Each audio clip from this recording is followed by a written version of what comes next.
औज़ुबिल्लाहि बिस्मिल्लाहिर्रहमानिर्रहीम रब्बि इश्रह ली सदरी वयस्सिर ली अमरी वहलुल उक़दतम मिन लिसानी यफ़क़हू क़ौली।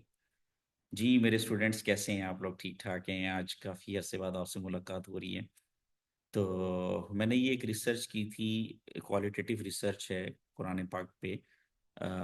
सूरह बकरा की जो पहली 5 आयत हैं, तो मैंने सोचा एक तो रमज़ान भी स्टार्ट हो गया है, तो ये फिर से हम इसको इंशाल्लाह सीरीज़ को स्टार्ट करना शुरू करते हैं। तो इसको मैं डायरेक्टली स्टॉप पॉइंट पे आ जाता हूँ। जैसे देखिए कुरान पाक की जो पहली आयत है, उसमें अल्लाह ताला फरमाते हैं अलिफ लाम मीम। फिर अल्लाह फरमाते हैं ज़ालिकल किताबु ला रैब फीह। ये वो किताब है कुरान, वो किताब है जो जिसमें कोई शक नहीं है, ठीक है। और ये नाजिल हुई है हजूर आका अलैहिस्सलातु वस्सलाम पर। और ये कुरान गाइडेंस है, हदायत है। और ये हदायत किन के लिए है? ये हदायत है मुत्तकीन के लिए, जो बिलीवर्स हैं, जो अल्लाह पर ईमान लाते हैं। और यही वो लोग हैं जिनके अंदर लीडरशिप क्वालिटीज़ भी पैदा होती हैं। तो अब हमें अल्लाह ताला ने ये भी बताया कि ये बिलीवर्स की क्या क्वालिटीज़ हैं, तो वो भी हम देख लेते हैं। जैसे अगर मैं बिलीवर्स पे लेके जाता हूँ कर्सर, तो ये वर्सेस के हिसाब से मुझे दिखा रहा है। जैसे अगर आप वर्स नंबर 3 पे जाएं, राइट साइड पे आपको नज़र आ रही होगी कि ये वो लोग हैं जो बिलीव इन अनसीन, जो अनसीन पर ईमान लाते हैं, गैब पर ईमान लाते हैं, और नमाज कायम करते हैं, और अल्लाह के दिए हुए रिस्क में से खर्च करते हैं। तो हमें वन बाय वन इसकी ना प्रैक्टिकल एप्लीकेशन भी देखनी है कि इसका बेनिफिट क्या है। जैसे अभी जो गैब पर ईमान लाना है, इसका क्या बेनिफिट है? रिसर्च में इसको कहा जाता है इंटेलेक्चुअल ह्यूमिलिटी। इंटेलेक्चुअल ह्यूमिलिटी का मतलब ये है, जब आप ये चीज़ एक्सेप्ट कर लेते हो कि मुझे गैब पर मेरा ईमान है, तो मैं हर चीज़ ये चीज़ मेरी नजर नज़र से ओझल है। ये आपके अंदर इंटेलेक्चुअल ह्यूमिलिटी लेके आती है, आजिज़ी लेके आती है। इससे आपके अंदर लर्निंग एटीट्यूड डेवलप होता है। तो एक जो मोमिन इंसान होता है, उसके अंदर एक लर्निंग एटीट्यूड डेवलप होता है, और वो लर्न करता है चीज़ों को, क्योंकि वो गैब पर ईमान लाता है, ठीक है। तो वो चीज़ को पहले सुनता है गौर से, उसके अंदर एरोगेंस कभी भी नहीं होता। और वो शख्स जो गैब पर ईमान नहीं लाता, वो उसका बिहेवियर ये होता है कि मुझे तो सब कुछ पता है। तो उसके अंदर इंटेलेक्चुअल ह्यूमिलिटी नहीं होती। जब उसके अंदर इंटेलेक्चुअल ह्यूमिलिटी नहीं होती, तो उसके अंदर वो लर्निंग होती नहीं है, वो सीखता ही नहीं है चीज़ों को। तो अल्लाह ताला ने इसलिए कहा है कि जो मोमिनीन हैं उनके अंदर वो गैब पर ईमान लाते हैं, वो चीज़ों को गौर से सुनते हैं, और उनके अंदर एक आजिज़ी होती है, ठीक है। वो चीज़ों को गौर से सुनते हैं, उस पर अमल करते हैं, फिर डिसीजन लेते हैं।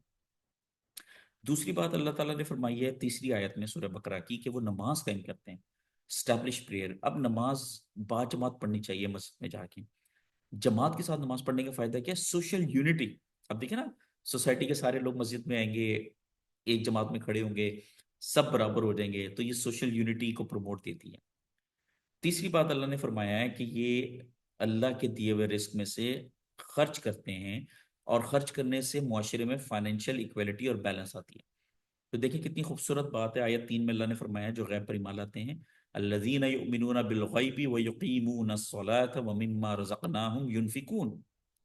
फिर अल्लाह फरमाते हैं आयत नंबर 4 पे, वल्लज़ीना युमिनूना बिमा उनज़िला इलैका व मा उनज़िला मिन क़ब्लिक व बिल आखिरति हुम यूक़िनून। तो एक तो ये ईमान लाते हैं उस रेवलेशन पे जो नबी सल्लल्लाहु अलैहि वसल्लम पे नाज़िल हुई, यानी कि कुरान पर ईमान लाते हैं। फिर ये ईमान लाते हैं उन किताबों पे जो नबी सल्लल्लाहु अलैहि वसल्लम से पहले नाजिल हुई, बिफोर प्रॉफिट मोहम्मद सल्लल्लाहु अलैहि वसल्लम, जो जैसे तौरात, इंजील और ज़बूर है, उस पर भी ईमान लाते हैं ये लोग। और इनका आखिरत पे फर्म बिलीव होता है। फर्म बिलीव का मतलब ये कि अकाउंटेबिलिटी पे इनकी बिलीव है कि भाई हमने जो कुछ भी करना है, हम उसका अजर पाएंगे। अल्लाह हमें देख रहा है, तो अगर हम अच्छे अमल कर रहे हैं उसका भी अजर मिलेगा, और अगर हम बुरा अमल करेंगे उसका भी अजर मिलेगा। और फिर आयत नंबर 5 में अल्लाह ने फरमाया यही वो लोग हैं जो उलाइका अला हुदम मिर रब्बिहिम व उलाइका हुमुल मुफलिहून।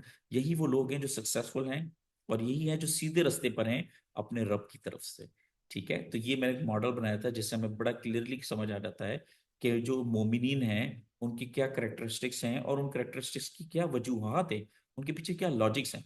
अब इसके साथ ही हमें ये भी समझने में आसान हो जाएगी कि जिनको अल्लाह ने काफिर कहा है, जो नॉन बिलीवर्स हैं, उनको क्यों अल्लाह ताला ने कहा है कि वो सीधे रास्ते पे नहीं है, ये भी समझ लेते हैं।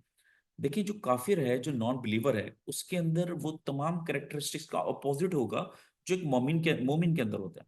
जैसे देखें, अल्लाह ताला ने फरमाया है मोमिनीन को कि बिलीव इन अनसीन, गैब पर ईमान लेके आओ, ठीक है।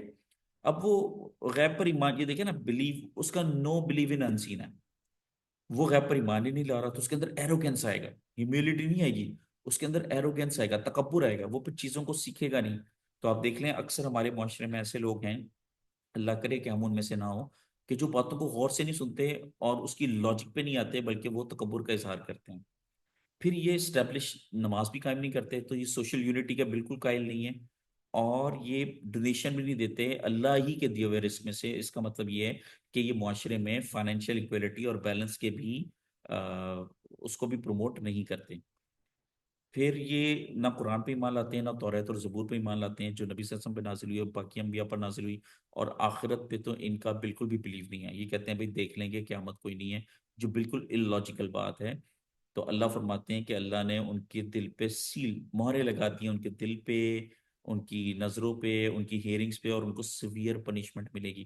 تو میرا خیال ہے ان ماڈل سے بڑا کلیئرلی سمجھ آ جاتا ہے کہ جو ایمان والا ہوتا ہے وہ انٹلیکچوئل ہیومینٹی کو پریکٹس کرتا ہے، وہ بات کو غور سے سنتا ہے، وہ نماز قائم کرتا ہے سوشل یونٹی کے لیے، اور وہ زکوٰۃ دیتا ہے، چیریٹی دیتا ہے فائنینشیل ایکویلٹی کے لیے۔ تو ایک اچھا مومن وہ ہوگا جو اپنے والدین کا بھی احترام کرے گا، رشتہ داروں کا بھی احترام کرے گا، لوگوں سے حسن اخلاق سے بات بھی کرے گا، ان کی باتیں غور سے بھی سنے گا، ان کے اوپینین کا احترام بھی کرے گا، نماز با جماعت پڑھے گا، تاکہ، اور وہ ایسی بات کرے گا تاکہ معاشرے میں سوشل یونٹی آ سکے۔